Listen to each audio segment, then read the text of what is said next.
اللہ تبارک و تعالیٰ نے قرآن مجید کے اندر ارشاد فرمایا وَنُقِرُّ فِي الْأَرْحَامِ مَا نَشَاءُ إِلَىٰ أَجَلٍ مُّسَمًّى ثُمَّ نَخْرِجُكُمْ طِفْلًا۔ اللہ تبارک و تعالیٰ نے قرآن میں ارشاد فرمایا کہ ہم جتنا دن چاہتے ہیں ماں کے پیٹ کے اندر، ماں کے رحم کے اندر رکھتے ہیں۔ وَنُقِرُّ فِي الْأَرْحَامِ مَا نَشَاءُ إِلَىٰ أَجَلٍ مُّسَمًّى، ہم جتنا دن چاہتے ہیں رحم مادر کے اندر رکھتے ہیں، پھر تم کو ہم بچہ بنا کر کے نکالتے ہیں، پھر تم جوانی کی عمر کو پہنچتے ہو، اور اس میں سے بعض لوگ بڑھاپے کی عمر میں آنے سے پہلے پہلے انتقال کر جاتے ہیں، اور بعض لوگ بڑھاپے کی عمر تک پہنچتے ہیں۔ محترم حضرات، اللہ تبارک و تعالیٰ نے قرآن مجید کے اندر انسانی زندگی کے 3 مرحلوں کا ذکر کیا ہے کہ انسانی زندگی کے 3 مرحلے ہیں۔ ایک مرحلہ وہ بچپن کا ہے، دوسرا مرحلہ جوانی کا ہے، اور تیسرا مرحلہ بڑھاپے کا ہے۔ یہ انسان کی زندگی کے 3 مرحلے ہیں۔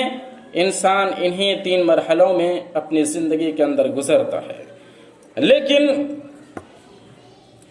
پہلا مرحلہ جو ہے، بچپن کا مرحلہ جو ہے، وہ بڑا اہم ہے۔ وہ اس اعتبار سے اہم ہے کہ بچوں کا جو نشو و نما ہوتا ہے وہ اسی عمر کے اندر ہوتا ہے۔ بچوں کا جو ذہنی نشو و نما ہے وہ اسی عمر میں ہوتا ہے۔ جسمانی افزائش جو ہوتی ہے، جسم مضبوط اور توانا ہوتا ہے، اور ہڈیاں اور پٹھے جو مضبوط ہوتے ہیں اسی عمر کے اندر ہوتے ہیں، اور اسی طرح سے اخلاقی نشو و نما جو ہوتا ہے اسی عمر کے اندر اخلاقی نشو و نما بھی ہوتا ہے۔ لہذا ذہنی اس وقت کی جو عمر ہوتی ہے اس کو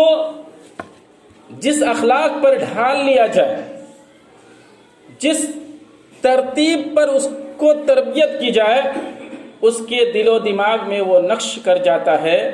اور اپنی باقیہ زندگی وہ اسی پر گزارتا ہے۔ لہذا ذہنی نشو و نما جو ہے وہ اصل اسی عمر میں ہوتا ہے۔ اگر اس عمر میں، بچپن کے عمر میں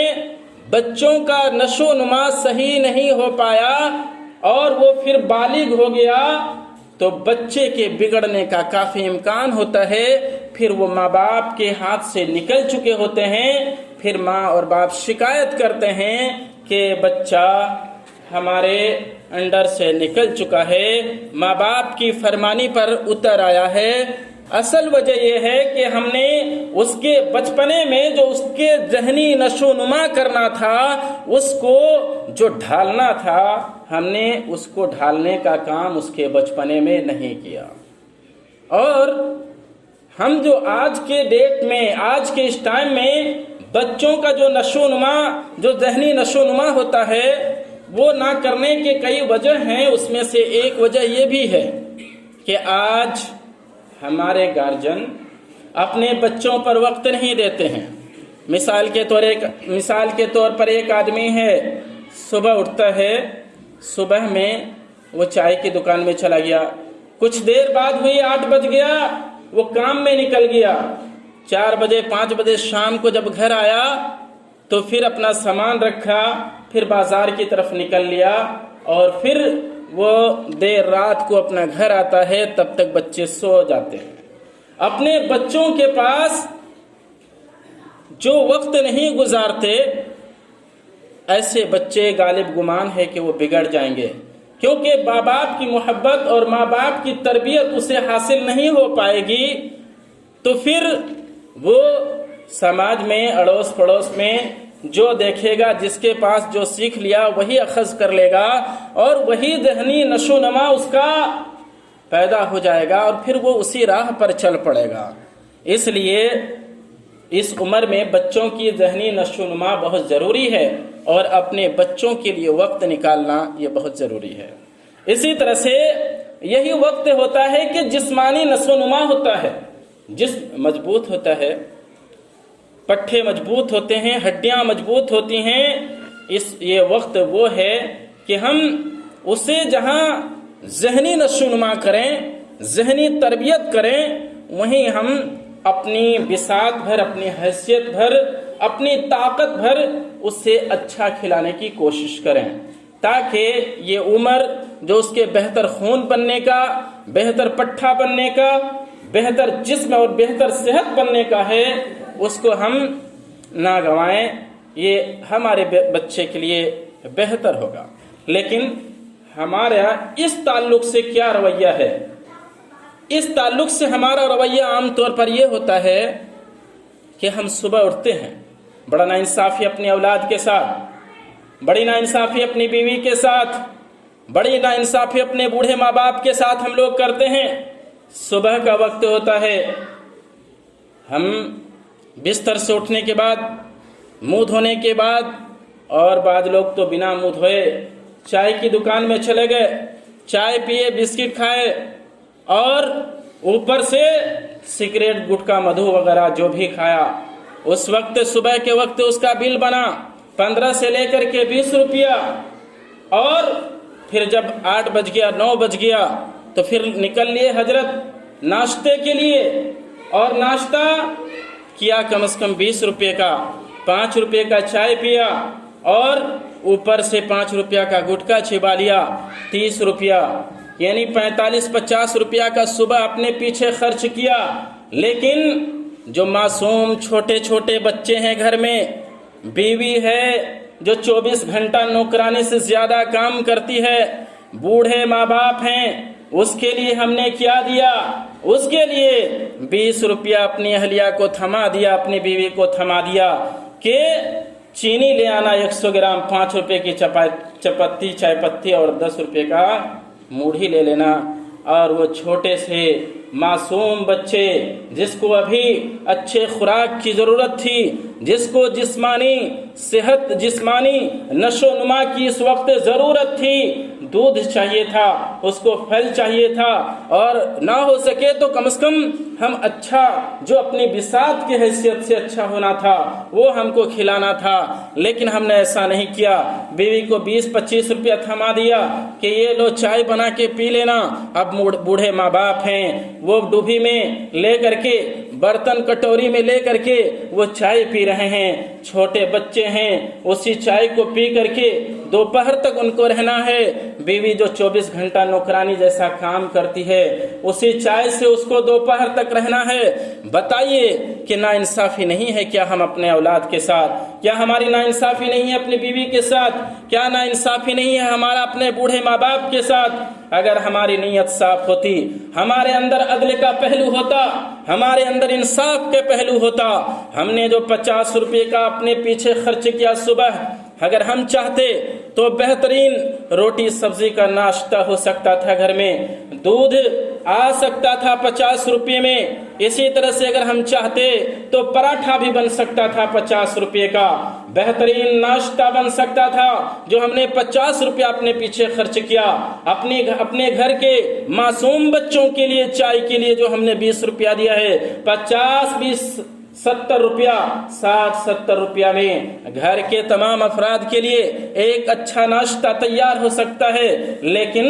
ہمارے نیت میں کھوٹ ہوتی ہے، ہمارے اندر عدل کا پہلو نہیں ہوتا، انصاف کا پہلو نہیں ہوتا ہے، اور ہم اپنے معصوم چھوٹے چھوٹے بچوں پر صبح صبح ہی ناانصافی، اپنی بیوی پر ناانصافی، اپنے بوڑھے ماں باپ پر ناانصافی کر جاتے ہیں۔ حالانکہ خاص طور سے بچوں کے لیے یہ وقت جسمانی نشو و نما کا تھا، ہمیں چاہیے تھا کہ ہم اپنے بچوں کا خاص خیال رکھتے، لیکن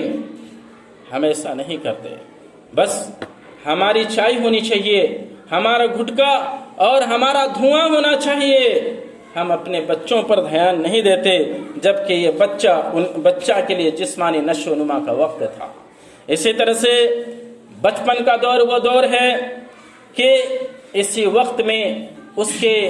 اخلاقی سدھار کیا جانا چاہیے، یہی وقت ہے کہ اس کے اخلاق کو، اس کے اخلاق کی تعمیر،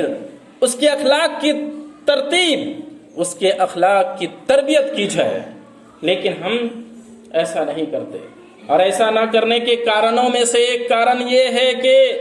اگر ہم خود بگڑے ہوئے ہیں تو اپنی اولاد کو کیسے سدھاریں گے؟ اگر ہمارے چال، ہمارے ڈھال، ہمارا رہن سہن اور ہمارے ہاتھوں میں بوتل، اور پھر ہم ندی نالے اور گڑھے اور گندے میں اور سکا ڈھیری میں اگر ہمارا ہی وقت گزرے گا تو پھر ہم بچوں کو اخلاق کی کیا تعلیم دیں گے؟ تو اللہ تبارک و تعالیٰ نے قرآن میں ارشاد فرمایا کہ انسان 3 مرحلوں میں گزرتا ہے۔ پہلا مرحلہ بچپنے کا ہے، دوسرا مرحلہ جوانی کا ہے، اور تیسرا مرحلہ بڑھاپے کا ہے۔ تو جو پہلا مرحلہ ہے وہ پہلا مرحلہ بچپنے کا ہے، اور یہ وہ مرحلہ ہے کہ ماں باپ پر فرض ہے کہ اس مرحلے کے اندر بچوں کی ذہنی تربیت،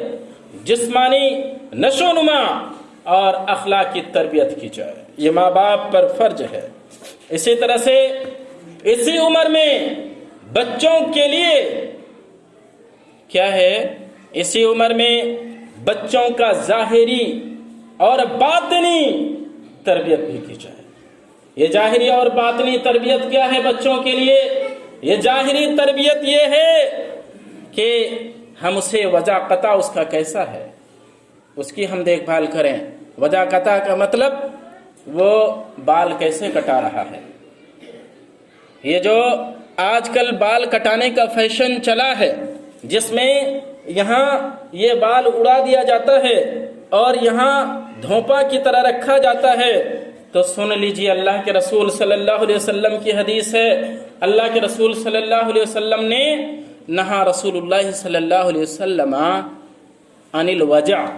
رسول اللہ صلی اللہ علیہ وسلم نے وجع سے منع کیا ہے، اور وجع اسی کٹنگ کو کہتے ہیں جس کٹنگ کے اندر ہم یہاں بال کو بالکل اڑا دیتے ہیں اور یہاں پر بال رکھتے ہیں، یہی وجع ہے، اور اس سے رسول اللہ صلی اللہ علیہ وسلم نے منع کیا ہے۔ اور ہمارے بچے اسی وجہ کٹنگ کے کٹاتے ہیں، اور ہم بھی اپنے بچوں کو جب لے کر کے نائی کے پاس جاتے ہیں تو ہم بھی بڑے شوق سے اپنی اولاد کا اسی طرح سے بال کٹواتے ہیں، جبکہ رسول اللہ صلی اللہ علیہ وسلم نے وجہ کی کٹنگ سے منع کیا ہے۔ تو بچوں کی اسی عمر میں ظاہری تربیت ہونی چاہیے، اور ظاہری تربیت میں یہ چیز بھی ہے کہ اس کا بال کیسا ہے، بچہ بال کیسے بنواتا ہے، یا ہم بچوں کا بال جا کر کے کیسے بنواتے ہیں۔ اسی طرح سے ظاہری وجہ قطع میں یہ ہے کہ ظاہری تربیت میں یہ ہے کہ بچے کا لباس کیسا ہے، بچہ لباس کیسا پہنتا ہے، کیا شریعت کے مطابق لباس پہنتا ہے کہ نہیں، وہ ساتر لباس یعنی ایسا لباس جو اس کے جسم کو ڈھانک دے، ایسا لباس پہنتا ہے کہ نہیں، یا کوئی اور کلچر اپنے اندر لا رہا ہے، کوئی اور سبھیتا اپنے اندر لا رہا ہے، اس کو بھی دیکھنے کی اس عمر میں ضرورت ہے، اور اس عمر میں لباس کی بھی تربیت کی ضرورت ہے۔ اسی طرح سے بچہ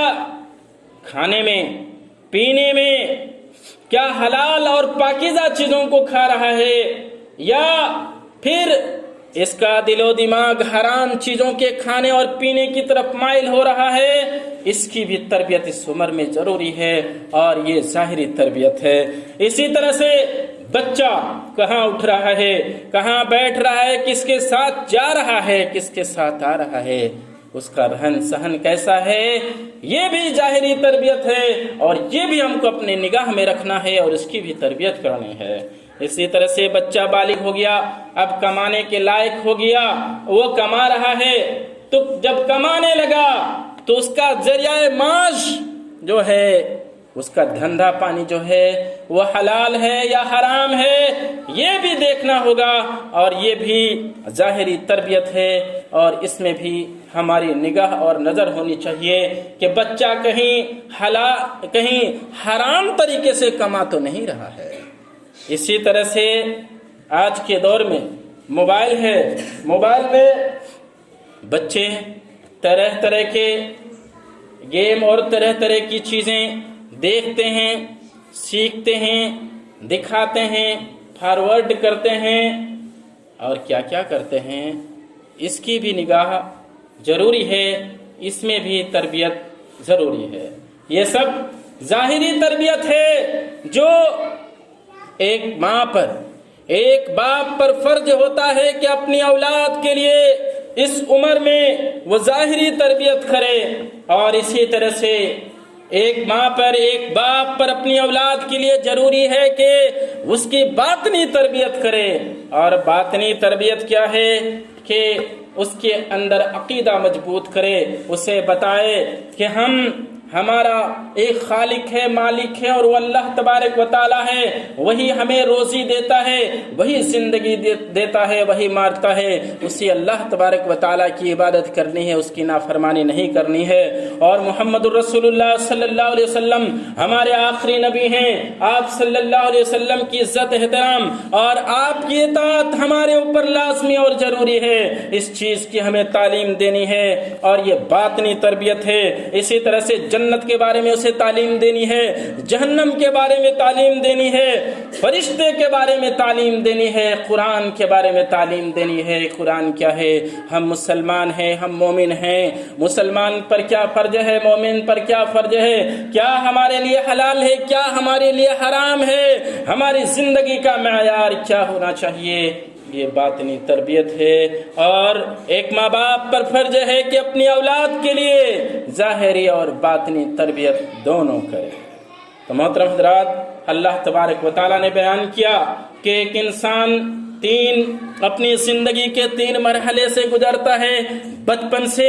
جوانی سے اور بڑھاپے سے، لیکن اس میں سے بچپن کا عمر جو ہوتا ہے وہ بڑا اہم ہوتا ہے، اس میں ماں باپ پر بڑا فرض ہوتا ہے، ماں باپ پر ایک ذمہ داری ہوتی ہے کہ بچوں کی ذہنی تربیت کرے، جسمانی تربیت کرے، اخلاقی تربیت کرے، ظاہری تربیت کرے اور باطنی تربیت کرے۔ یہ ایک ماں باپ پر واجب اور فرض بنتا ہے۔ اسی طرح سے ماں باپ پر فرض یہ ہے کہ اپنی اولاد کو تعلیم دے، اپنی اولاد کے لیے تعلیم کا انتظام کرے، اپنی اولاد کے لیے وہ پیسہ خرچہ کرے۔ محترم حضرات، ایک شخص اللہ کے رسول صلی اللہ علیہ وسلم کے پاس آیا، اس نے کہا کہ اللہ کے رسول صلی اللہ علیہ وسلم،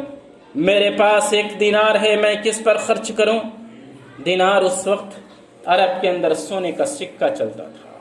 رسول اللہ صلی اللہ علیہ وسلم کے پاس آیا، کہا کہ اللہ کے رسول صلی اللہ علیہ وسلم، میرے پاس 1 دینار ہے، میں کس پر خرچ کروں؟ آپ صلی اللہ علیہ وسلم نے کہا کہ تم اپنے اوپر خرچ کرو۔ کہا کہ 1 دینار اور ہے، کہا کہ اپنی اولاد پر خرچ کرو۔ کہا کہ 1 دینار اور ہے، کہا کہ اپنی بیوی پر خرچ کرو۔ کہا کہ 1 دینار اور ہے، کہا کہ اپنے غلام پر خرچ کرو۔ کہا کہ 1 دینار اور ہے۔ آپ نے کہا پھر تمہاری مرضی ہے، تم چاہے جہاں خرچ کرو۔ محترم حضرات، یہاں میں جو بچپن ہے اور بچوں کی تعلیم ہے، اس تعلق سے میں کہنا چاہوں گا کہ رسول اللہ صلی اللہ علیہ وسلم نے باپ کے مال میں اولاد کے لیے حصہ رکھا ہے، اور باپ کے لیے ضروری ہے کہ اپنی اولاد کی تعلیم میں اپنے مال سے خرچ کرے، اپنی اولاد کی تعلیم میں اپنے مال سے خرچ کرے۔ ہمارے یہاں ایک مسئلہ رہتا ہے، ایک تو تعلیم کی اہمیت سے ہم دور ہیں، پھر کیا ہوتا ہے کہ بچے جب تعلیم حاصل کرنے کے لیے جاتے ہیں اور جب خرچ کا بوجھ پڑتا ہے، ماں باپ اس خرچ کو ایک اضافی خرچ سمجھ کر کے بچوں کی تعلیم چھڑا دیتے ہیں۔ یہ صحیح نہیں ہے۔ باپ کے مال میں اولاد کا حصہ ہے، اور اولاد کا حق ہے کہ باپ اس کی تعلیم پر خرچ کرے۔ بہت سارے معاملے پر دیکھتے ہیں کہ بیٹا کہیں کسی ماسٹر کے پاس، کسی عالم کے پاس وہ ٹیوشن پڑھتا ہے، باپ 100 200 اور 500 روپیہ دینے کی وجہ سے چھڑا دیتا ہے، ماں اس کی تعلیم چھڑا دیتی ہے، لیکن پھر کہیں کوئی چندہ والا آ گیا تو وہ ثواب کے نام پر چندے والے کو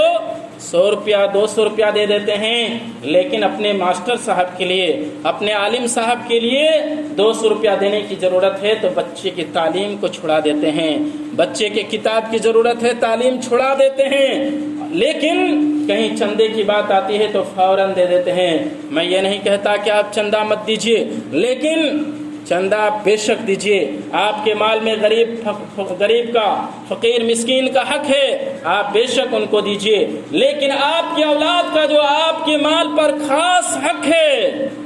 اس کو آپ ضرور دیجیے۔ اور یہ سمجھیے کہ اگر آپ کسی مدرسے میں، کسی مسجد میں اور کہیں دے رہے ہیں، اس کا جو آپ کو ثواب ملے گا اس سے آپ کو ڈبل یہاں ملے گا، کیونکہ آپ کی اولاد تعلیم یافتہ اور تربیت یافتہ ہو جائے گی، اور دوسرا جب آپ کی اولاد تعلیم یافتہ تربیت یافتہ ہو جائے گی تو اس کا ثواب بھی آپ کو ملے گا۔ اس لیے ہم اپنی کمائی میں سے جو ہماری اولاد کا حق ہے، ہم اپنی اولاد کو اپنی کمائی سے حق ضرور دیں اور ان کی تعلیم اور تربیت کا انتظام کریں۔ محترم حضرات، کیا یہ بات صحیح نہیں ہے جو ہمارے محلے کی بات ہے کہ ہمارے محلے میں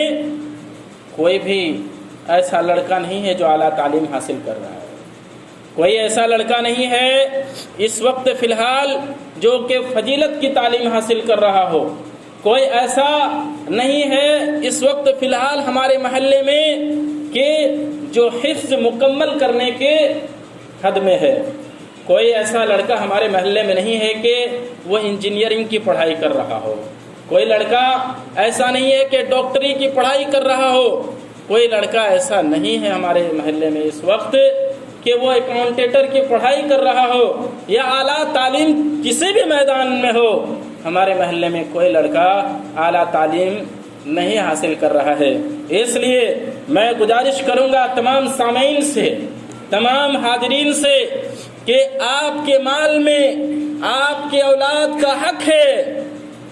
آپ اس کو اس کا حق دیجئے، اس کے تعلیم پر خرچ کیجئے۔ ہاں، اعلیٰ تعلیم دینے کے لیے آپ کے پاس اتنا دولت نہیں، اتنی کمائی نہیں ہے، آپ جتنا کر سکتے ہیں بے شک اس کو اتنی تعلیم دیجئے۔ صرف اونچی عمارتیں، اونچی بلڈنگ یہ انسان کی زندگی کے لیے ضروری تو ہے، لیکن بچوں کے لیے تعلیم اور تربیت بھی اس سے کہیں زیادہ ضرورت ہے۔ محترم حضرات، وقت ختم ہونے چلا ہے، میں صرف ایک حدیث اور بیان کر کے میں اپنی تقریر کو ختم کروں گا۔ اللہ کے رسول صلی اللہ علیہ وسلم نے ارشاد فرمایا، کل مولود یولد علی الفطرہ فابواہ یحودانہ او یمجسانہ او ینصرانہ۔ رسول اللہ صلی اللہ علیہ وسلم نے ارشاد فرمایا کہ ہر بچہ فطرت اسلام پر پیدا ہوتا ہے، لیکن اس کے ماں باپ اسے یا تو یہودی بنا دیتے ہیں، یا پھر نصرانی بنا دیتے ہیں، یا پھر مجوسی آگ پرست بنا دیتے ہیں۔ محترم حضرات، اس حدیث سے پتہ چلا کہ جو بھی اولاد، جو بھی بچے اس دنیا کے اندر جنم لیتے ہیں وہ اسلامی فطرت پر پیدا لیتے ہیں، لیکن ماں باپ کا بڑا اس میں رول رہتا ہے کہ بچے کو کس طرح سے ڈھال رہے ہیں۔ بچے کی تعلیم اور بچے کی تربیت پر ماں باپ کا کیا کردار ہے، اس کا بہت اہم ہے، اس کا بہت اہم رول ہوتا ہے۔ محترم حضرات، اولاد سے متعلق اور باتیں دیکھنے کی کوشش کریں گے انشاءاللہ اگلے جمعہ میں۔ اللہ تعالیٰ سے دعا ہے کہ اللہ تبارک و تعالیٰ ہمیں ان تمام باتوں کو سننے کے ساتھ عمل کرنے کی توفیق عطا فرمائے، آمین۔